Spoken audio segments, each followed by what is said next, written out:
Bonjour, je suis Marco Borello, PDG de PlayWilly. Depuis plus de 20 ans, je conçois et produis des aires de jeux pour enfants. Aujourd'hui, je veux te parler d'un produit très attrayant pour les enfants, même s'il est difficile à trouver en Europe dans les aires de jeux couvertes. Et parlons de la tyrolienne intérieure, du téléphérique intérieur.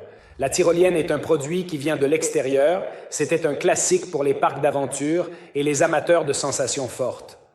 Il est conçu pour créer une attraction de jeu particulièrement aventureuse en traversant de longues distances, généralement d'un arbre à l'autre, en vol, accroché à une poulie. Cette solution était généralement utilisée uniquement pour les parcs de jeux en extérieur, car l'un des éléments fondamentaux de cette attraction était la nécessité de grandes distances. Parce que la corde à laquelle la poulie est attachée a besoin d'une pente réglée à un degré spécifique qui permet à la poulie de ralentir avec la progression de l'enfant. Ainsi, plus l'enfant avance, plus la structure de la poulie doit ralentir. Aujourd'hui, grâce à un travail de conception minutieux, il est possible d'intégrer ce produit même dans les parcs intérieurs.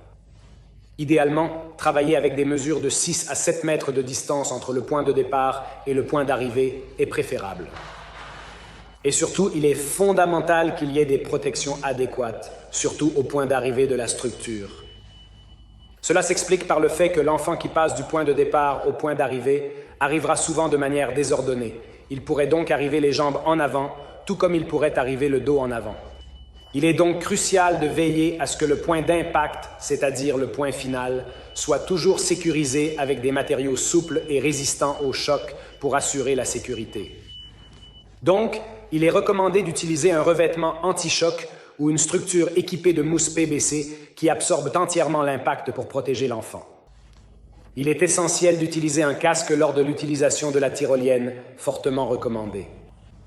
Les tyroliennes peuvent être de deux types, celles avec un harnais, où l'enfant est attaché à l'intérieur de la structure, généralement là où la tyrolienne est à une hauteur supérieure à 1,50 m.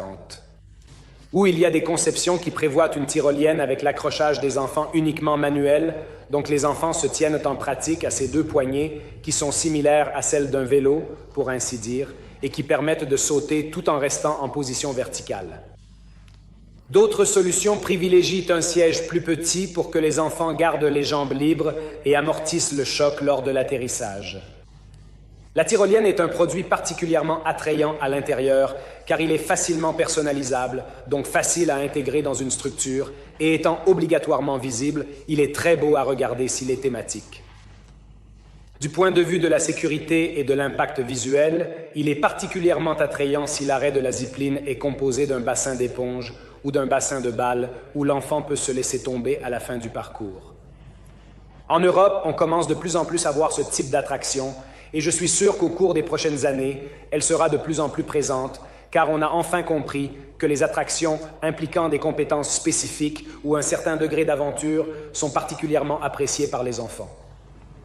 Là où il y a la sensation de jeu plus aventureux, il y a inévitablement une plus grande excitation des enfants.